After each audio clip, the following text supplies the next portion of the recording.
नमस्कार दोस्तों, प्रस्तुत है श्वेत मार्टन द्वारा लिखा गया और एक लेख जिसका शीर्षक है सुंदर संतान, जो कि उनकी प्रसिद्ध पुस्तक जो चाहे सो पाए में लिखा गया है।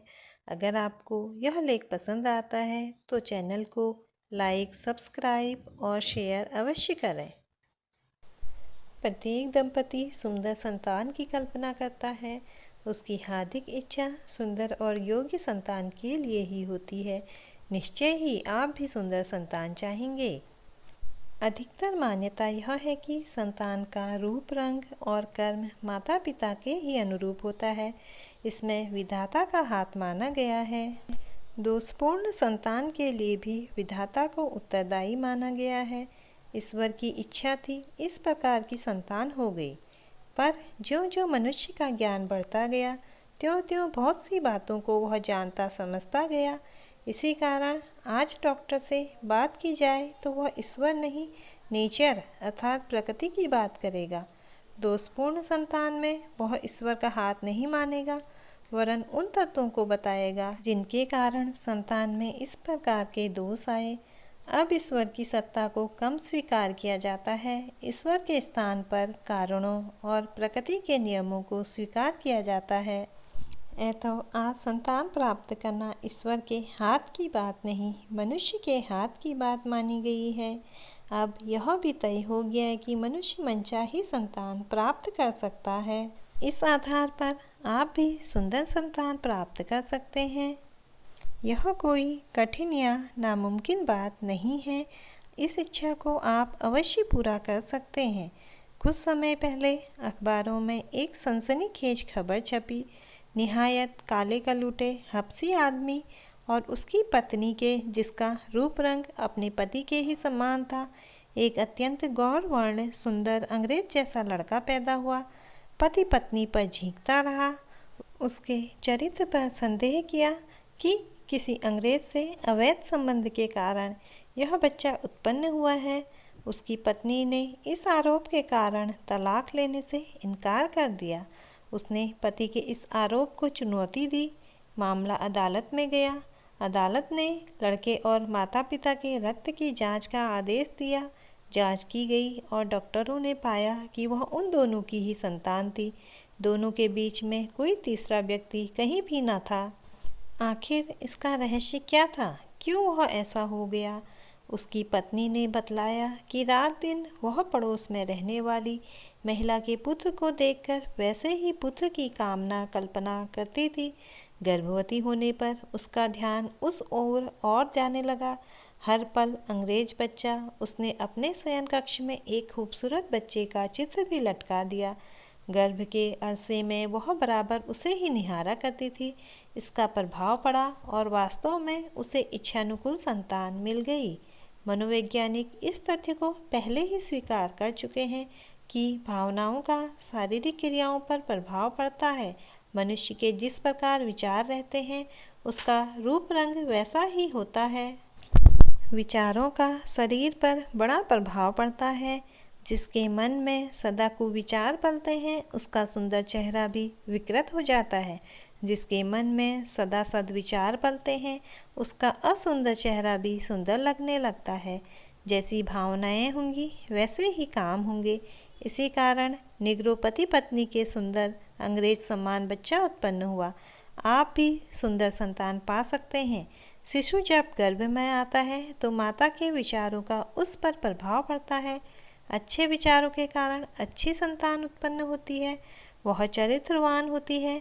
कलुषित विचारों के कारण कुरूप और कदाचारी संतान उत्पन्न होती है। आप सुंदर संतान के इच्छुक हैं तो पत्नी को यह रहस्य बताएं, वह इनका पालन करें। गर्भवती होने के साथ ही मन में अच्छे विचार रखें। सुंदर संतान की कल्पना करें। इस प्रकार का निरंतर ध्यान रखने पर उसका फल अवश्य ही साकार रूप में मिलेगा। यह एक वैज्ञानिक सत्य है। एक वैज्ञानिक सत्य उदाहरणार्थ सामने है। एक पौधे को आप लगाएं और जो भी आकार देना चाहें उस आकार में रख दें। निश्चय ही वह बड़ा होने पर वही आकार ग्रहण कर लेगा। इसी प्रकार गर्भस्थ शिशु को भी ढाला जा सकता है। माँ की भावनाएं जिस प्रकार की होंगी उसी प्रकार का शिशु जन्म लेगा। यह वैज्ञानिक शोधों के द्वारा प्रमाणित हो चुका है। अतः आपको सुंदर संतान चाहिए तो वह आप पा सकते हैं, बशर्ते कि आपकी पत्नी इस प्रकार की भावनाओं से अपना काम करें। वह बराबर सुंदर शिशु का चिंतन करें, अच्छे विचार मन में लाएं, सुंदर शिशुओं के चित्र अपने सामने बराबर रखें। मनोवैज्ञानिक प्रणाली के द्वारा यह संभव है। गर्भावस्था में पत्नी का प्रसन्न रहना आवश्यक है। वह जितना खुश रहेगी उतना ही लाभदायक परिणाम होगा। आपका पति के नाते कर्तव्य है कि आप उसे अधिक से अधिक खुश रखें, उसको बराबर प्रसन्न रखें और उसकी प्रत्येक इच्छा का आदर करें। गर्भावस्था में आप अपनी पत्नी का जितना ध्यान रखेंगे, जितनी उसकी देखभाल करेंगे, उतना ही लाभदायक होगा। इस बात का आप ख्याल रखें। इस प्रकार के प्रयोग द्वारा आप सुंदर संतान पा सकते हैं। यह एकदम निश्चित है। मेरे दोस्त, सुंदर संतान पाना ही सब कुछ नहीं है, उसके साथ योग्यता भी अपना महत्व रखती है। माता पिता पर यह निर्भर करता है कि वह अपनी संतान को कितना योग्य बना सकते हैं। बच्चा आपका है, उस सुकोमल बच्चे को आप चाहे जैसा बना सकते हैं, उसे चाहे जिस ढंग से ढाल सकते हैं। सब कुछ आप पर निर्भर करता है। बच्चे पर लालन पालन का विशेष प्रभाव पड़ता है, इसी पर सब कुछ निर्भर है। मनोविज्ञानियों ने इस पर बड़े अनुसंधान किए हैं। उनका कथन है कि शिशु पर इस बात का बड़ा प्रभाव पड़ता है कि उसके माता पिता उसके साथ कैसा व्यवहार करते हैं। माता पिता के व्यवहार के अनुकूल ही उनका जीवन बनता है। एक ही समय में उत्पन्न 2 या 3 बच्चों का बड़े होने पर अलग अलग व्यवहार क्यों होता है? इस पर सोचा है आपने? इसका उत्तर केवल मनोशास्त्रियों के पास है। उनका कथन है कि मनुष्य का जैसा व्यवहार अपनी संतान के प्रति होगा, वैसा ही उनका जीवन बनेगा। इस संबंध में एक लोक कथा बड़ी प्रसिद्ध है। एक बच्चा था। एक दिन वह पड़ोस से एक बर्तन चुरा लाया। माँ बड़ी खुश हुई। उसने बेटे को शाबाशी देकर बर्तन रख लिया। लड़का और चोरियाँ करने लगा। बड़ा होकर वह नामी डाकू बन गया। अंततः पकड़ा गया। उस पर मुकदमा चला। अदालत में माँ भी उपस्थित थी। वह गुस्से से बोला, मजिस्ट्रेट साहब, आप सबसे पहले इस औरत को सजा दें जो मेरी माँ है। अगर उसने पहले ही दिन मुझे चोरी करने से रोक दिया होता या एक थप्पड़ मार दिया होता तो आज मैं इतना बड़ा चोर न बनता। यह लोक कथा अपने आप में इस बात का उदाहरण है कि माता पिता के व्यवहार का संतान पर क्या प्रभाव पड़ता है। सुंदर संतान के साथ साथ संतान में सुंदर गुणों की भी आवश्यकता होती है। किसी भी संतान को गुण उसके माता पिता के द्वारा ही मिलते हैं। तो माता पिता के रूप में आप पर अपनी संतान की भी जिम्मेदारी है। वह सुंदर हो पर उसके साथ साथ गुणवान भी हो। बच्चों का लालन पालन बड़े प्यार के साथ किया जाता है, पर अत्यधिक प्यार बच्चों को हठीला और जिद्दी बना दिया करता है। तो केवल एक सीमा तक प्यार करें। अधिक डांटना डपटना भी बच्चे को भीरू डरपोक बना देता है। अधिक कड़ाई से बच्चा बड़ा होकर दब्बू स्वभाव का निकलता है। तो इस संबंध में भी सावधानी से एक सीमा के भीतर काम लें। इस संबंध में आप स्वयं निर्णय कर लें कि कब बच्चों को कितना लाड़ प्यार करना है और कितना डांटना डपटना है। बच्चे के क्रियाकलाप और समय देखकर उसको डांटें। संतान जैसे जैसे बड़ी होती जाए वैसे वैसे उसके प्रति आप उदारतापूर्वक सतर्क होते जाएं। उसके प्रति आपको नम्रता का रुख रखना चाहिए। अपनी गंभीरता को कायम रखें। उस पर सतर्कतापूर्वक निगाहें रखें। समय समय पर उसे उचित सलाह देते रहें। जिस ओर उसकी रुचि है उस ओर उसका विकास होने दें।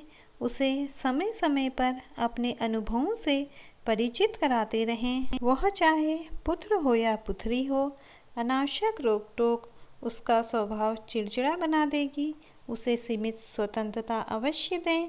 उसे सुंदर, सज्ञान और गुणवान बनाना आपके हाथ में है। आप अपने व्यवहार से सब कुछ कर सकते हैं। एक बात का विशेष ध्यान रखिए, बच्चों की उचित शिक्षा का ध्यान रखें। उनको लिखाना पढ़ाना अवश्य चाहिए। अशिक्षा के कारण आपकी संतान का भविष्य अंधकारमय हो सकता है। इस प्रकार की गलती न करें। जैसे भी हो, बच्चों की शिक्षा का उचित प्रबंध करें। इससे उनका भविष्य उज्जवल बन सकता है। शिक्षा ही उनको आगे चलकर अपना जीवन बनाने में योगदान कर सकती है। वर्ड्सवर्थ का पिता लुहार था, अशिक्षित था, पर अपने बेटे को उसने खूब पढ़ाया, घोर परिश्रम कर उसे अच्छी शिक्षा दी और वह इस प्रकार इंग्लैंड का महान कवि बन गया। शिक्षा का ही प्रभाव था यह। अपने जीवन के साथ साथ अपने बच्चों का भी जीवन बनाइए। इसी में आपका परिवार का लाभ है। अपने बचपन की बातों को याद कर आप अपने बच्चे को परखें। आप भी तो उस दौर से गुजर चुके हैं, अतः इस बात को आप स्वयं भी तो महसूस कर सकते हैं कि बचपन में आपकी मनोदशा क्या थी। वही आपकी संतान की भी हो सकती है। इस प्रकार परख कर ही उसे योग्य और सक्षम बनाएं। लेख सुनने के लिए आपका धन्यवाद।